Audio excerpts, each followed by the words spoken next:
Chris Landry on your radio, as you can find him on X at Landry Football, LandryFootball.com. Chris, when you look at the NFL, and I was going through a list of some wide receiver combinations, and for fun, some outlets were ranking which division has the best wide receivers. So Beaver and I, and we were having this conversation last hour, kind of jokingly, but you know how sports fans do, volleying stuff around. Tyreek Hill, Jaden Waddle for the Dolphins. You add Odell Beckham Jr. Most say he's washed up. Can he, as a healthy football player this year, with those two guys, can he have some sort of a reconnaissance type year, a bounce back year where he actually has, some productivity on the table for Mike McDaniel? Look, the key is what you just said. If he can stay healthy, if he can, yes. Because think about the middle of the field being open up and how that can really affect, particularly the crossing routes, which he's so good at. You've got to keep your safeties deep because of the speed on the outside. He can eat you up over the middle if he's there. And quite frankly, a good tight end, a lot of people can. But he can be really effective if he's healthy. I mean, and that's the thing you just can't ignore. I mean, San Francisco's really good. The Philadelphia's really good. Quietly, the Bears are really good. So yeah, there's some others that I put in, but I think that they could challenge for as good as any. But is he going to be healthy for 17 weeks? I tend to doubt that. But if he's healthy enough come playoff time, that'll be interesting to see. And is it enough for them to get home field advantage? I stress there is not a team that needs home field advantage to be successful to the end of the season more than the Miami Dolphins, because the likelihood of having to go Cincinnati, Buffalo, Kansas City, in our crazy weather around the country, we know we could have a January day that's 60. I know that. But the odds are, as we sit here in the heat of August, we think probably going to be pretty cold in those places at that time of year. And that's just not a good formula for them. So they're going to need to get lucky with good weather on the road, warmer weather meaning, or they just need to take care of their business, get a home field advantage, and make everybody go to South Beach, and that's their best chance. Chris, it seems like it's always been that way, right, for the Dolphins. I mean, you go back to Marino, Shula, Duper Clayton. They couldn't play, it seemed like, north of the Mason-Dixon line when it's cold. Why is that? Yeah, I think that you get accustomed to it. Tampa had that issue for a while, too. I think you get used to certain things at certain times of year that you're just more comfortable with. I think the fact that, to me, if you're a good running team, there's no reason why you can't be successful, even if you're from a cold weather standpoint. It has a lot to do with how your quarterback plays in that environment. Can he throw the football well in that environment?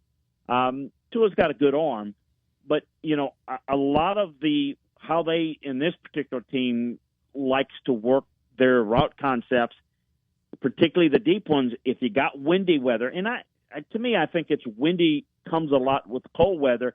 That has as much of a factor. Look, if you can run the football, you should be able to win. I don't care where you're from, but I think teams are kind of built with who they play, how they play, where they play, and I think they should be effective. Look, it's a coach that comes from the tree, Kyle Shanahan tree, who believes in the running game. But I think how they try to build their team and their roster, it just hasn't worked well. And you're right. Look, when Marino was there, I didn't think they could run the football well enough. So that was the problem there. And I think they just kind of had, in times that they were really good. Look, there were a time with Zonka and Kick, Shula, they'd go anywhere and go to Pittsburgh and win. But you're right. It seems to have come up short when they're on the road. Kenny Pickett, he's struggling as, he wasn't going to ever get the job for Philadelphia. Jalen Hurts, that's his job. Are you surprised? I mean, we've seen now just about every quarterback in that class outside of Brock Purdy really just kind of morph their way almost out of this league. Yeah, I think a lot of it has to do with expectations. Kenny Pickett had a really good year at Pitt. He still has ability. I still think he's a type of quarterback that, like most of them, that need help around him. And he's not a guy, nor was he ever a guy, that was going to carry the team. Pittsburgh's defense was pretty good. Running game was pretty good. But for him as a rookie, I thought that he struggled with some decision-making. I think coaching has a lot to do. And I don't mean that good coach, bad coach, okay? It's not that. I think you have to have a certain style of coach. You have to teach a certain way. And I think you have to have an offense that is very quarterback-friendly for guys to be successful. So in other words, I think if you took a Kenny Pickett and you put him in a different situation, I think you could get better results. But in the end, there's no question he was overdrafted to some degree. There's no question that Zach Wilson was. But now they're fighting a different battle. They are now considered a bust. And so any bad decision that's made is going to be, oh, there he goes again. Where say, okay, Brock Purdy, he's really proved himself to be a good quarterback. If he makes the same mistake, it's not the end of the world because he's had this success. These guys haven't. And why haven't they? Well, it has a lot to do with their play, but it has a lot to do with the play around them. And I think that the quarterback position, while the most important, it's also the most dependent. And I don't care, even the great ones. I'll say this. I think that no doubt, I don't think anybody would disagree. Patrick Mahomes sets the standard for quarterbacks in this league. And I think you put him anywhere and he elevates just anybody quarterback around. But I ask you, if he was in a bad organization with a bad roster around him, he may make a bad team, fill in the blank, whatever. Put him on the Carolina Panthers, put him on whatever. Just whatever. He makes them better. But I don't think he's winning playoff games like he is in Kansas City with Andy Reid because you know what? When they weren't playing well last year and he was frustrated, meaning Patrick Mahomes, they played good defense, they ran the football, and they got it to the point where they kind of helped him get to the point where then he could take over when they absolutely needed him to win it in a playoff game. I think that is overlooked. I don't think people either don't understand or they tend to look at the position because they feel like they can see what the quarterback is or isn't.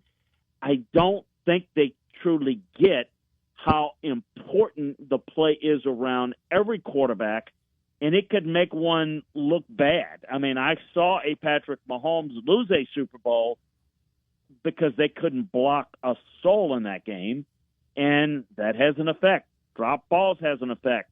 Poorly run routes has an effect. Great coaching that can stabilize things, and I think Andy Reid's had a lot to do with his development. I don't know that he's quite the same results if he's not in as good a situation. Chris Landry, make sure to find him on X at Landry Football. LandryFootball.com is the website. Chris, always appreciate your time. Thank you so much. Look, have a great week. We'll do it again next Monday. Hey, thank you so much. Take care.